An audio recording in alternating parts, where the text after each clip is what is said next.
Welcome to another Aluvian Gaming game review. Today we uncover the secrets of The Order 1886. Releasing in January 2015 as a PlayStation 4 exclusive title, The Order 1886 is a third-person adventure shooter developed by both Ready at Dawn and Sony Santa Monica, known for the God of War series. The game follows Sir Galahad, a member of an order of knights named after the Arthurian Knights of the Round Table, in a Victorian England meets fantasy industrial world with a dash of Van Helsing thrown in. And the titular order is tasked with protecting England from insurgent rebels, werewolves, and vampires. Despite starting with the how we got here trope that I just hate, the order does a fantastic job telling its story of mystery and intrigue in a masterful way with some of the highest production values I've ever seen in a game. The story and dialogue are well written, the camera angles and scenes are carefully selected, and the presentation is absolutely phenomenal. Although over 3 years old, the visuals rival those of newly released AAA games, exceeding many. The environments are breathtaking, and they make expert use of lighting to perfect every scene. Nothing felt randomly placed or just thrown together. Great effort was given to include the smallest details to make every location look and feel meticulously crafted, and no shortcuts were taken. Even minor things like the reflections off of a floor look amazing. The character designs are equally realistic, unique, and extremely detailed. The facial animations are great, and the voice acting could not have been better. Unfortunately, the developers leaned so hard into making a beautiful, cinematic experience, the game is severely lacking in a fundamental component: gameplay. It's not that the gameplay was bad, which at its core is that of an average cover shooter, but its occurrence was too few and far between. The game is extremely cutscene heavy, and there certainly were moments where I said aloud, when do I actually get to play? That's a huge problem. The Order does do a great job seamlessly transitioning from cutscene to gameplay, so well in fact, that frequently I wouldn't even know I had control. They also employed QuickTime events throughout the game, even in the middle of some cutscenes. So if you put your controller down expecting another long cutscene, you may fail the QTE and have to do it over again. As said, the shooting mechanics were fine, and the weapons all had distinct and varied feels to them, and melee attacks would impress with their fluid scripting, frequently interacting with the environment. Fighting with human enemies could get tense, and you can tell that with a few improvements here and there, they really could have had something.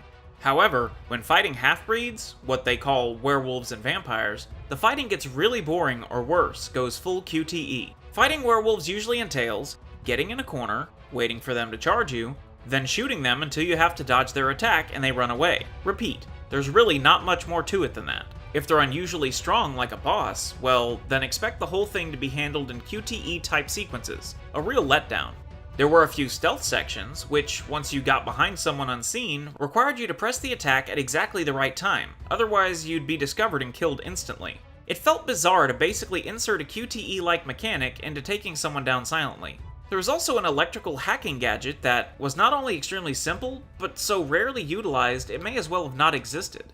Additional gadgets and ways to use them would have added a lot to the gameplay, which is already extremely linear. All areas only have one entrance and exit for the player, only one way to proceed at all times. It's a shame, because the setting is incredibly interesting and fleshed out, but there's really no reason to even try to explore the areas. Sure, there are collectible type items to find, but even those are badly implemented. You can find papers and objects lying around, you pick them up and inspect them in 3D, in your hands. But Galahad never comments on them, and you just set them right back down once you're finished looking at them. There's not even in-game tracking of what you found, so they're essentially pointless and don't add anything to the game. There's even some audio logs you can find, which are actually quite interesting and well voiced. However, you can only listen to them in the game menu, so you have to stop playing the game to sit in the menu and listen to the log. Perhaps they were added in an attempt to add length to the title, which is rather short, as I was able to complete the game in about 8 hours. But it all feels like an afterthought, and there's little reason to continue playing once you've finished the game, even though a chapter select is unlocked. There are no additional modes, nor are the cutscenes skippable. Ultimately, The Order 1886 is a game with some of the highest production values I've ever seen, taking place in a deep, interesting world, and still looking fantastic by today's standards almost 4 years later. But it's hindered significantly by a lack of gameplay and a short runtime. At release, the value proposition for most players just wasn't there. A $60 game featuring under 10 hours of gameplay with zero replayability just wasn't going to go over well. That said, The Order 1886 is worth a play now that it retails for around $20, but it just needs to be understood it's more of an interactive cinematic experience, not really an action game.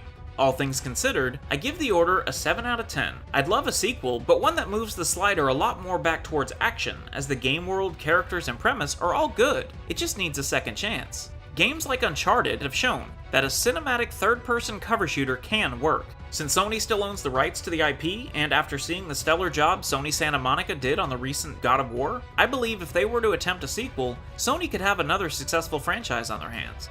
But I won't hold my breath.